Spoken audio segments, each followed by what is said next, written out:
Welcome to Standard Chartered Money Insights, a podcast series by Standard Chartered Bank that brings you market views and insights on the go.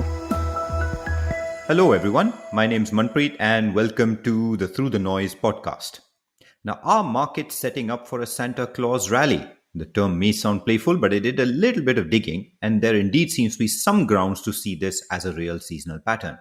Now, specifically, it refers to the fact that the S&P 500 appears to rise, on average, during the last 5 trading days and then the first 2 trading days of a calendar year.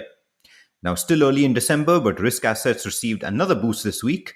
We had Fed Chair Powell's speech signaling a slowing of the pace of rate hikes, which of course was interpreted as dovish by markets, at least relative to where the market's expectations are. Meanwhile, of course, the reopening narrative is gathering momentum in mainland China. And of course, we saw a very sharp rebound in Hong Kong and mainland China equities on the back of that.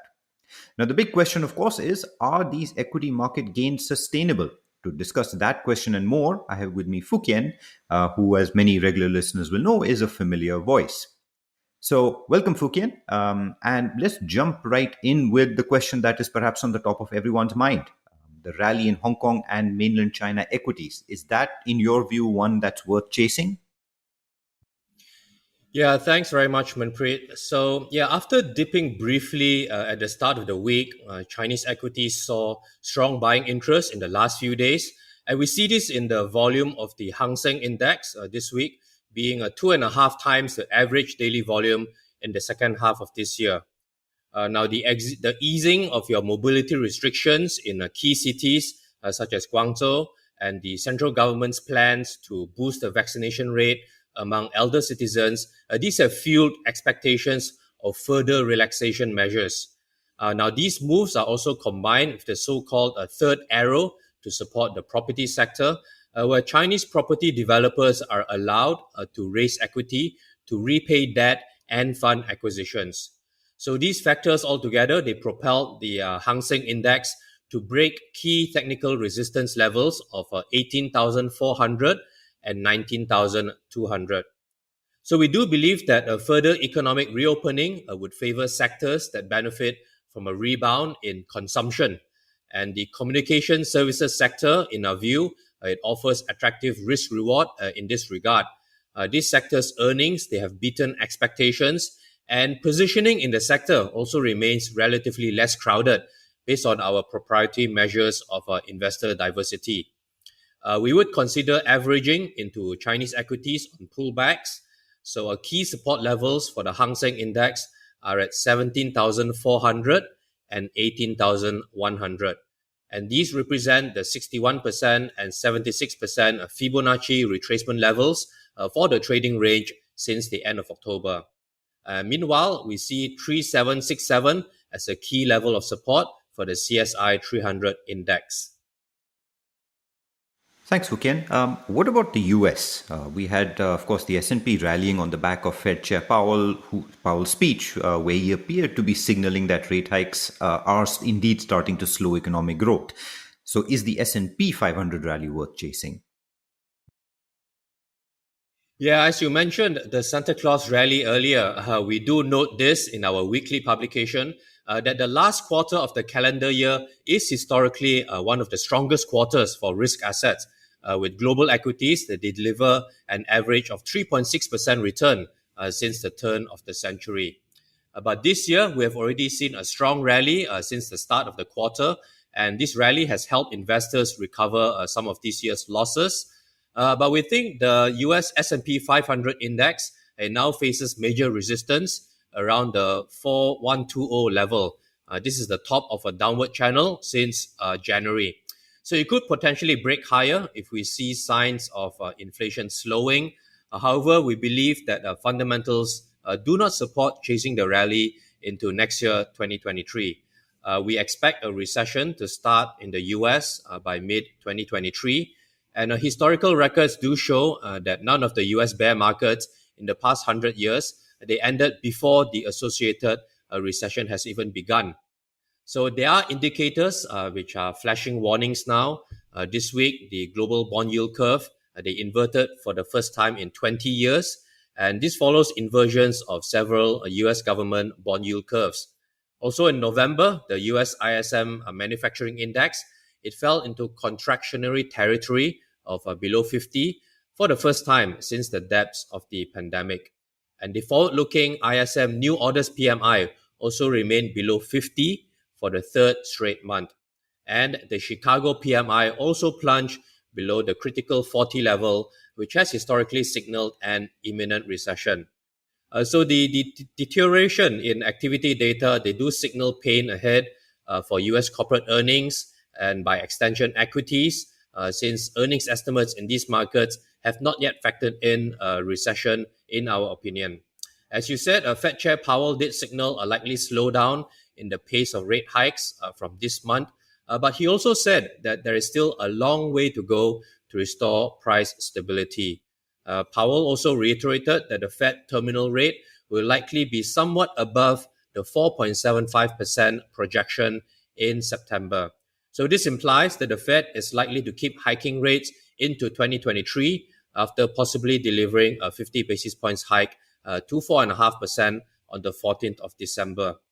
So the investment conclusion, in our view, is to fade any US equity rally going into Christmas and rebalance the portfolio into investment-grade bonds and other income assets. So we see the bond yields at multi-decade highs now. These offer attractive income, we believe, as investors can wait out the coming downturn. Within equities, our preference is to rebalance into Asia ex-Japan equities, including China, as I talked about earlier. Thanks, Fook Hien, for a very detailed discussion on equities and the merits of potentially chasing or not those equity rallies.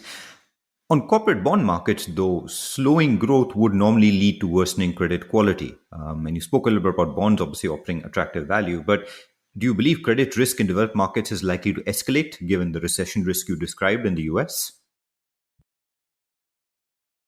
Yeah, with the Fed policy arguably already at restrictive levels, we believe recession risk has surged with these tighter financial conditions. And we observe the corporate bond market is also starting to price recession risk. This is illustrated by some portions of the global bond yield curve turning negative or inverting, when investors, they're likely starting to add more longer maturity bonds to lock in your long-term yields.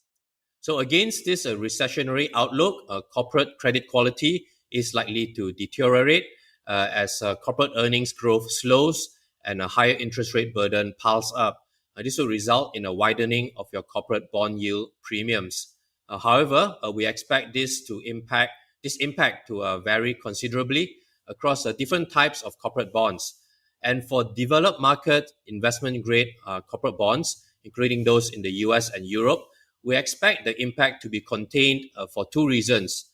Firstly, the credit rating upgrades of investment-grade bonds continue to outpace downgrades, which in our view, this reflects their relatively strong balance sheets and resilient business profiles to weather a recession. And in addition, most issuers have pre-funded and strengthened their capitalization in previous years of the low interest rate environment. Hence, despite the possible risk from a recession, we do retain our preference for your developed markets investment-grade corporate bonds. And finally, on FX markets, we've seen quite a bit of weakness in the US dollar as a result of some of the factors we were discussing earlier. I imagine that's created quite a few short-term tactical opportunities in FX markets. I mean, what are your top picks here? Yeah, so Fed Chair Powell's comments this week, where he guided markets towards a slower pace of rate hikes than before, in light of signs of weakness in your job market and your elevated recession risk. This have pushed the US government bond yields and the US dollar index, or your DXY, lower. So as a result, November was the worst month for the US dollar since 2010. Okay, so given this rapid adjustment over the past month, we see a high likelihood of a period of consolidation for the US dollar, with the 200-day moving average at 105.5 and the Fibonacci retracement at 104.7. These are levels to act as key supports. On a tactical 2 to 4 week basis, we see two opportunities in FX markets. So first, most major G10 central banks now softening their rate hike stance modestly we see scope for the Japanese yen to extend the recent gains as the market start to price in a narrowing of interest rate differentials. So in particular, we expect the euro to the Japanese yen to head towards the 141 to 141.5 range. And secondly, with the GBP to the US dollar, it is starting to look stretched after the nearly 17% bounce from the September lows this year. So with the UK's challenging growth outlook, we see an elevated risk of a more dovish Bank of England as well. So this means the sterling to the dollar, GBP to US dollar, they could decline to retest the 1.17 to 1.179 support in the next few weeks. All right, thanks very much, Fook Hien, for those ideas and indeed for your insights through the whole podcast. So, if I can sum up, the key messages, arguably some room for optimism in equities, but the case to chase the rally seems to be much clearer in Asia ex-Japan, and particularly in mainland China and Hong Kong equities, more so than elsewhere. High quality bonds still clearly standing out as an opportunity. And in FX markets, we're looking just over the short term, next 2 to 4 weeks. We look for the yen, of course, to potentially extend gains, more so against the euro, but the sterling potentially looking a little stretched. Thanks again, Fook Hien, and thank you, listeners, of course, for joining us today. We wish you a good weekend and a successful week ahead.